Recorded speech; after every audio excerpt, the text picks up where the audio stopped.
hot minute. Oh, yeah. There's no way around that. Although it's going to go smooth, so it's all good. And we're going to get the first game here on Town and City. JJROCKETS, well-known Diddy Kong from all over the place. Looking like this might just be a button check. Yeah, this is a button check. Tyroy deciding he doesn't need a button check. He's going to Twitter it up or whatever he's doing. Nah, he's just picking his songs. Practicing his pushing up beat. Yeah, his triple jump. I wonder where Bayo would be if the triple jump glitch wasn't a thing. If Bayo had normal jumps. Had everything else. You still have witch time. You still have everything else. I mean, the recovery's still really good. It's Yeah. just you gotta watch out for certain things because the one thing that a couple people have been hammering down on, and JJ actually did this in winners finals, is during the second up B, if they're close enough, he just down smashes and it trades. So, I mean, I don't know. The triple jump is one of those things where if you remove it, it doesn't really take away from a lot of the tools that make Bayonetta such a force. Yeah, that's certainly true. It's just, it's a conversation I was having with a couple it's others. It's definitely food for thought. Yeah. You know? As you get underway here, down smash for Diddy, like you were saying a moment ago, that is a colossally underrated move. Like, Diddy, that move used to actually, I think, be worse. That might be one of the few things about Diddy that actually got touched a little bit, like got a minor buff in the past, as Diddy progressively got his nerfs from like old school pre-batch. But the move, it's fast, it does damage, it's definitely a good option out of certain throws. We'll see if that comes into play again, as Tyroy looking to put his stock away early. Falling there, trying to push Diddy out of monkey flip, but you get that monkey flip back if you get hit out of it. With the jabs, and he tried to go for something afterwards. That could have been a little bit of a dangerous exchange on stage. Oh, wow, that was close. You saw the frames of it and everything. The game decided not quite. That was one of the bravest contestings of a smash. Well, and that's one of the things about Bayonetta is when she's going for a smash attack, you can just go, because those smash attacks have the same priority as items, so they clank with almost everything. So if she's charging it up, just throw out a long-lasting move, and 9 times out of 10, it will clank with it, or even just beat it out flat. Oh, bat with inning through the combo. Ooh, and that was almost death there. Up throw. Waits on the air dodge. dodge. That might have been a witch time. I'm not sure if that was witch time or air dodge. It was an air dodge. Okay. Witch time has a brief little sound bite to it, and air dodges are just silent. I couldn't quite see it through the sweet-looking overlay as Tyroy gets that back air, takes the stock, and we go even. Not surprising from these two. And now, this is actually kind of a change from the winners final set in that Tyroy is trying to get, oh no! Oh, that's wow! gonna be it! What a crazy combo! That was such a clean conversion. It mixed up JJ so hard. He was trying to DI out of it, but even at the very top of the blast zone, Tyroy just went after it, did not hesitate in his chase at all, and closed it out. I don't think JJ was expecting it as quickly as it happened, because a lot of that combo started out with, there were no witch twists, there were no side Bs or up Bs. It was just up air, forward air, into up air, land, up air, and then all of a sudden, he was at the top. And sometimes you blink and you miss it type of thing, As Hadley's hat says, don't blink. Yeah, don't, do not. Because Tyroy, he's one of those Bayos where if he gets his conversions going, it feels like he can just take a stock at any minute once. Oh no, but no punish after that. That's oh boy, oh all the way to the he's side. gonna be able to make it back. But another one of those fair strings and going up. JJ was ready for that one, but he missed the stage. Going to the other side. That's so dangerous. But Bayonetta can recover better than Villager. So it's okay. That was make it back. No how big often deal. do you see both characters go all the way to the middle of the blast zone below a smash filler, a town and city, and they both make it back? Almost never. Yeah, not a whole lot. A few characters come to mind, and usually the only 3 characters are Diddy, Villager, and Bayo. So and I guess Meta Knight if you really, really are pushing it. Patient play, the footstool. Kind of getting Tyroy out of that jam there. Placing a back air, going out for the edge guard, and not going to come up with anything. Instead, JJ's going to kind of turn it back around on himself to help him out. Banana, follow-up. Reads the roll back towards the ledge, and JJ gets the punish with the up smash off of that banana conversion. Delayed banana, good read. Yeah, sometimes that's all you really need to do is just kind of throw the banana and wait for their option, whether they're going to roll out or roll back in. And JJ was kind of banging on that. Oh, no, but that's going to be a stock. Which time coming through? Which timing the banana, which is something you'll see Tyroy do just kind of in neutral, trying to get a catch. As he goes for another witch time and is able to bat with him through the second back air of Diddy's combo, so he gets another pair of them. Yeah. Put up a good 46 damage there. Diddy doesn't always need to get the grab to get into the double aerial combos. Yeah. And that's actually the interesting thing in this matchup is that there is actually a frame gap big enough for the double up throw into double back air, where all really Bayo needs to do is after the first back air, just mash the air dodge button, and bat within will come out and complete, because that is not entirely true. So that's the one thing that all Bayonettas try to capitalize on. If they get into that combo, they can bat within out of it and try to punish it. Monkey flip there from JJ, trying to reclaim full stage control as he was starting to take a little bit of damage there after having a decent lead. And now he's got a pretty solid percent lead. He does, but both these characters always in danger given the matchup. Up throw, up air, not quite. Even though we are on Town and City, he would have needed a little bit more rage for that to actually kill. But he might be able to get that combo a second time. Not anymore, not at that percent. So now JJ looking for any kind of confirm or decent read, and he almost gets just the hard read with the up smash. Yeah, he's trading off the caught, banana. yeah, he caught Tyroy reaching, but just the forward air managed just to knock him out of the up smash. There's that up smash once again, raw on the side of the stage. Tyroy getting a little bit predictable with that short hop recovery distance-wise. Yeah. JJ almost punished him with it the first time and did get him the second time. Tyroy might want to be a little bit more careful as he goes through in the set as how he approaches JJ when he is off stage. Then he also needs to be cognizant of how he's going back to ledge, because JJ's also picking up on that too, and that basically that chase towards the ledge, he wasn't 100% confident in his fastball back down to keep safe. So all you really need to do is just chase him down. All right. So we're going to have a little bit of a different feel in this game. As we saw Smashville, we saw Sound and City. Battlefield presents very different types of games. You won't see the kills nearly as early with Bayo nearly as often, and Diddy has to work a lot harder as the game progresses to make sure that he can keep up the momentum, and the reads won't kill as early of a percent.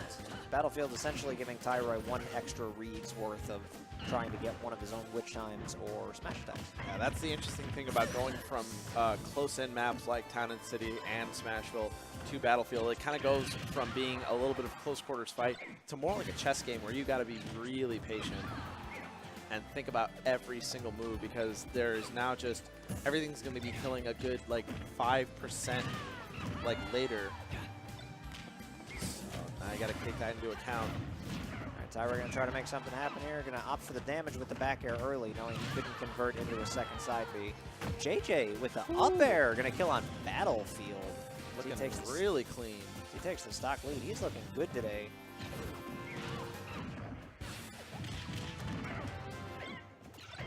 Tyroy might be feeling a little bit of that fatigue from Shine this weekend. And Yeah. JJ is completely fresh out of the gate. Looking good. See if he can retain this momentum. He is in winner's side. If he can take this stock here, that puts a lot of pressure on Tyroy. But Tyroy with the hard read forward smash on the approach. What a call out on the duff. That is something Tyroy desperately needed as far as momentum goes. Oh, he gets the combo with the banana into banana. this combo. Is Oh he my going out the God. top? Oh my God. Tyroy. From zero with the banana. Tyroy. That was so sick. That was That so sequence filthy. with the banana. Please clip that. Please clip that. Like, that needs, like, that whole entire sequence was just so beautiful. Tyroy doing filthy dirty things with the Diddy banana. The momentum switch he needed. JJ was looking in control, and then all of a sudden was gone, eviscerated. That stock just was not there. So we're going to go to game 4. Tyroy suddenly with a 2-1 lead. It was looking very different as recently as 30 seconds ago. I mean, you never want to count JJ out. I mean, he's, like you said, he has a very, very bad habit of forcing Grants to go to game 10. So that's certainly true. I mean, I don't want to call commentator's curse just yet, but Tyroy is riding a bit of momentum, and he's now starting to kind of acknowledge where he's standing at. Trying for the witch time by the ledge, but anytime that he... Ooh, nice forward smash there from Tyroy. Once again getting the forward smash punish. Suddenly, you can kind of see how the momentum changed. Like, Tyroy has more stage control than he did previously, although JJ, that was a very nice offstage falling fair. Good power shield there, quick. Go ahead and get the grab out of the side B into feet going up. Like, I think one thing that JJ needs to start doing is he needs to start controlling the banana, because especially after that last game, you need to be aware that Tyroy is now starting to capitalize on Diddy's tools. Tyroy's movement this game, and this set really, like the last 2 games, has incorporated a lot more walking than I'm used to seeing with him as Bayo. Like, it feels like he's just stone looking for reads instead of using his character's ability to kind of move around the map. Yeah, that's one thing I've noticed, that it's a huge adjustment. And it's also really good because Bayo's walk speed, while it's not the fastest, it is really good to kind of keep distance. And also, at the walk speed, and I don't think Tyroy incorporates this a lot into his gameplay, but if you are walking, it does allow you to do the step dash. So it leaves that option on the table. But then again, that's kind of a situational tech that you don't see a whole lot. I feel like when you see a player's movement change, it's a little bit of fatigue from the previous events, as JJ going to get the raw monkey flip foot out there to take a stock and see if he can get a little bit of damage on before he potentially loses the stock. He may not, he may just go nuts, but that damage. Ooh, the leg drop, the Hulk Hogan. Ooh, gets caught in the witch time. Oh my still god! had iframes forever. He was banking on the iframes of his air dodge to keep him safe for the entire witch time, and it. Oh, I'm not sure what just happened there, but we're gonna have a grand reset, and we're going to forget that that stock ever happened. Yep. I mean, you know what? JJ is known for that every now and then, but well, now we won't get a game 10. At worst, it's game 9. That's what that did. One less game. That's fine. That's good. Is it though? I like seeing these two play. This is a good matchup. JJ has been pretty good at punishing a lot of the Bayo gimmick that does exist. Now, don't get me wrong, Bayo's a strong character in general. It's not like a gimmicky character, but JJ's been punishing a lot of things that Tyroy has been putting out, and it's helpful for people watching at home. You can get a little bit of matchup knowledge against the Bayo, see what Tyroy's doing correctly, see what JJ's doing correctly, what can help you win this matchup if you're having issues with Bayo, what can make you better if you're a Bayo player. Absolutely. Oh, good movement there off the perfect pivot from JJ to roll behind and throw the banana, getting JJ to drop the, or sorry, getting Tyroy to drop the power shield. Great aerial spacing here from JJ, not really letting Tyroy breathe this game. Town and City has gone a long time without really having the platforms.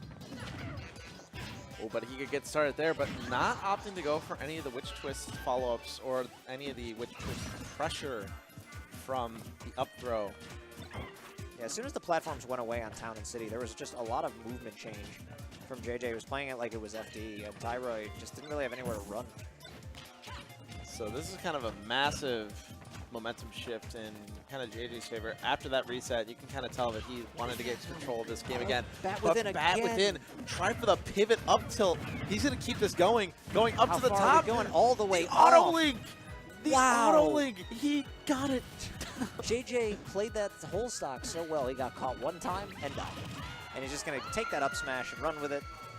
Going back to the stock reset. That has been the story of this set. One misstep, and Tyroy just manages to get a string into a reset that leads it back up to the top of the blast zone. And some of these strings have just been absolutely insane. There was a while back, not too long ago, but a couple months ago, where Tyroy was feeling a little bit discouraged.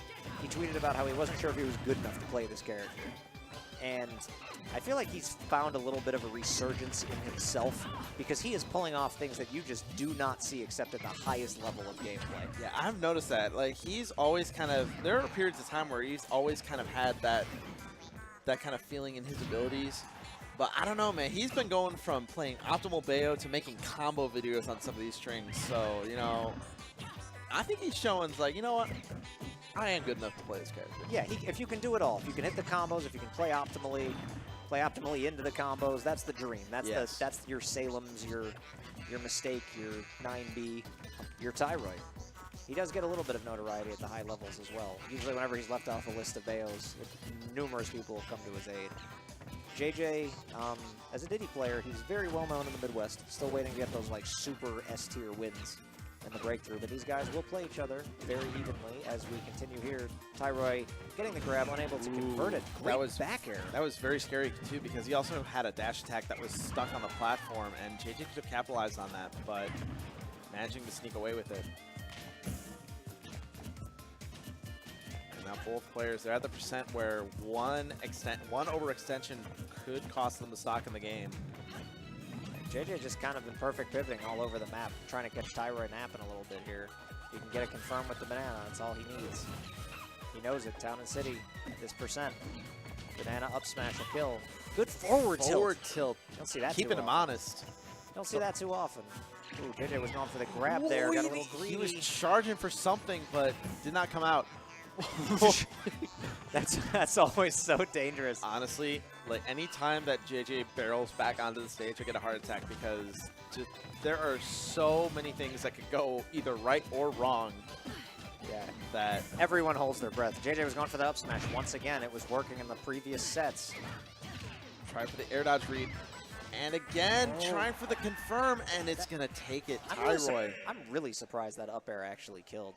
But nevertheless, off the top of the blast zone, Tyroy going to take the 1-0 lead, looking to run it all the way back through losers after losing to JJ. Originally in winners finals. We are in the reset. That is the end of game 1. For those of you just tuning in to the end of this 70-ish man bracket, I forget exactly how many there were, here at Ignition number 97. Right, we're going to go right back to Town and City. Fine with the run back. That's one thing that I definitely noticed that JJ has been doing a lot more. If he feels like he can still confidently keep up with a player on a certain stage, he just goes to the run back. And usually it's Town and City and Smashville, which are stages that he's comfortable on to begin with. Manages to jump out before the end of the rapid jab. If he would have fallen into it, that's by the ledge. The best way to get out of that is just SDI down. But other than that, if you're on the stage, just it's a much better option to just take the 20% instead of trying to mash out of it. Tyroy going to get the up throw. Fade back. This is going to hurt. Double up B. Oh, just getting out of that is JJ as he got caught by the grab, and on landing, he air dodged into the stage, and Tyroy turned into a heavy conversion. Tyroy looking for another off-the-top combo. He's going to get the witch time instead. And he manages to what just happened? nail it down. Wow, he was in the air forever. That's like maximum time witch time, which you don't see as frequently as you think. And Tyroy just had all the time. Get to the stage. I'm sorry, not get to the stage. Get to the platform. He wasn't sure if the platform would come in time. Uh-oh. Another witch time. Where are we going? Double going up. Oh, I think the balloon almost fiddled with that. I think that's what he was afraid of, is that the balloon would have stopped the auto-linking in time. That was a strange one. I love when the balloon gets involved. Even if it doesn't, just its presence. I mean, that's just one thing. If it's a hitbox, it'll disrupt those. Special moves enough to where some players can get out of those combos. Melee as Randall, we have the balloons of Town and City and Smashville. Fair enough. And again, with the banana strings, managing to get these really just free-form combos that are getting him some great stage positioning, and the back are going to take it. Yep. Tyroy on the verge of taking this 3-0. Yeah, he has looked dominant the last 2 games. JJ, the up smash was working for him on the ledge the last set, and he went for it and got caught. It got shielded earlier in that game, and then that second time he just got caught with the back air. Tyroy was like, oh, you're going to go for it. Just fall down back air. Okay, I have no problem with this. That is a kill if it doesn't hit, so JJ was kind of all for nothing on that stock. He was down the full stock. All right, eat them heals. That's right, eat them heals. Okay, on the verge of a 3-0, Tyroy has a chance to close out this ignition from loser's side. Oh, I'm laughing at the angle that when you falling there is a 45-degree diagonally down angle that bullet art comes out at. Whenever that gets any percent, it cracks me up. That's such an obscure angle to put that animation and that hitbox together Yeah, with. I mean, it's kind of dumb, but it's whatever. Ooh, JJ looking for anything. the platform rolling away might have disrupted the combo he was looking for. Oh, and caught with the witch time again. Footstool? Footstool trying to get another follow-up. He had another punish going with that witch time. I think the up B came out a little bit too early. He wasn't expecting the witch time to last as long. I'm not sure he intended the footstool. I think he wanted to jump up and up B at like a certain angle. Not really sure. Oh, this could be dead. No, Nope. not quite. Good SDI from JJ to get out of it. That was such a good jab off of the monkey flip. Great reaction time. Anything to interrupt a monkey flip can really mess with a Diddy Kong's game plan. Oh, another That witch time again. active frames of the forward air just barely clipping Tyroy, and all of a sudden, JJ is now on his last stock, and another witch time, but the air dodge coming through. That is the 4th witch time in this game. Witch time winning Tyroy this set so far pretty handily. JJ running out of batteries here. Mario's got the little X0 next to his lifespan in Super Mario Bros. That's where we are right now. Yeah, Tyroy, he's been making a lot of use of witch time, and not just calling out JJ during the middle of stock. It's as soon as JJ gets off the platform in invincibility, he just goes for it just so that he can have, even though JJ's still remaining from a little bit of the spawn invincibility, he still has some of the advantage. And once again, here we go. Basically, at this point, I have to, as a commentator, I feel like I'm contractually obligated to say this could be it if anything Bayonetta hits goes up on last stock. Again, Tyroy just kind of biding his time. But JJ, he's not out of this yet. There's still a little bit of game left to play. Maybe not now. Could be it. Yeah, JJ, the percentage is racking up. He does take that first stock here to put himself a little bit closer to getting out of this deep, dark tunnel. This is do or die. Can he get out of this jam, or is Tyroy going to be able to take it? Up throw, this could be it. That's going up to the top. The spot dodge caused everything to happen. Tries for the up tilt, and he gets the frame trap on the grab coming down. Bullets to try to keep him off stage for a little bit. Tries for the ledge trump, no dice. 121%. A couple more grabs. One trip into the Diddy Vortex will bring this almost back to even. Back throw. This game is fairly even here. JJ could get the Oh, and uses, the but train on the back air, and that's going to be it. 3-0 in the bracket reset, and Tyroy is going to be taking this ignition pretty convincingly. That reset, after that, he just had all the momentum and just stuffed JJ out completely. Yeah, Tyroy adjusted incredibly well in that last set. JJ was catching Tyroy with a lot of really good, hard reads in that first set, and Tyroy able to reset after that suicide game 4. Tyroy had all the momentum. He had, I'm not going to say a download because that's not accurate, but he definitely didn't fall for any of JJ's non-confirmed traps. Yes. And Tyroy winds up with a pretty clean 3-0. He played spectacular. Really, especially some of those strings that he had, because oh my god. Yeah, that banana into continue the string was kind of absurd. Yeah, so because I remember a while ago that Zero tweeted out that, you know, one of the players that, you know, you definitely should watch for is Tyroy, because it feels like, I think the tweet was that it feels like when you're playing him, he can just take your stock at any time when he's playing at his best, and that was showcased magnificently there. yeah, absolutely. Congrats to E2C Tyroy for taking ignition number 97 over JJROCKETS, who's going to get 2nd place. You are Big Mac getting 3rd place after that nice loser's run. Yeah, it's been a while since I've seen him in the top 3, so that's pretty good for him. Pretty good night. Yeah, those guys played quite well. I believe, who got 4th? That would be Panda. Panda Bear got 4th. Yeah. Snoofle, I'm sure, was in 5th. And the other side of the bracket was either Razor or Restive. I think Razor had a good run today. Yeah, Razor had a good run today. Restive almost made top. Restive almost made top top. 8'd. Yeah. Yeah, he finished in 7th on one side. I forget who was on the other side. I believe Jimmy. Jimmy was on the other side as well. Jimmy and Snoofle played in top 8. That was a rough one. Yeah. They both got upset a little bit early, but that's the way it goes. And I believe that is going to wrap it up for us here at Yes, ignition sir. number 97. Good stuff from Tyroy. It's always good to see some of our boys doing quite well, as Tyroy did do great at Shine this past weekend, Absolutely. taking that win off of Void. But real quick before we go, the plug, Showdown, Battle Royale 2. Make sure you are Absolutely. there September 23rd and 24th up in Michigan. You can sign up today at smash.gg/SBR2. Yeah. If you have not yet done that, make sure that we go out there, we support the Michigan guys. If you're here from anywhere, Wisconsin, Illinois, Indiana, Ohio, anywhere. And K-Taro is going to be there. He will be commentating there. You can follow him at K-Taro Time, so he will be live. So go ahead and check him out. And recently confirmed, Mistake is going to be there as well. Absolutely. That's going to be very interesting. Kind of a contender, and a lot of people are saying that he's got a good chance of being on the PGR next season, so that's going to be good. And also a couple of other, Shoyo. yeah, those are two players that are on a hot streak recently, especially Shoyo with his placing at Super Smash Con. So it's going to be really interesting to see that kind of variety of top players there. It also 24-hour friendlies room. Like I said, it's one of those aspects where if I see this at a tournament, I'm seriously going to consider going, because this is just one of those things that I feel adds to the overall experience so greatly. Because, you know, if you don't do well in bracket, maybe you have a bad day, you just have... Nothing feels more fun than showing up with a roll of quarters and 5:30 in the morning hits and you're playing random money matches for quarters. That's the best there is. All right, ladies and gentlemen, that is going to do it for us. For 4C Joe, always a pleasure. Always a pleasure, man. I am Pac Diesel, and that is going to be it for us at Ignition number 97.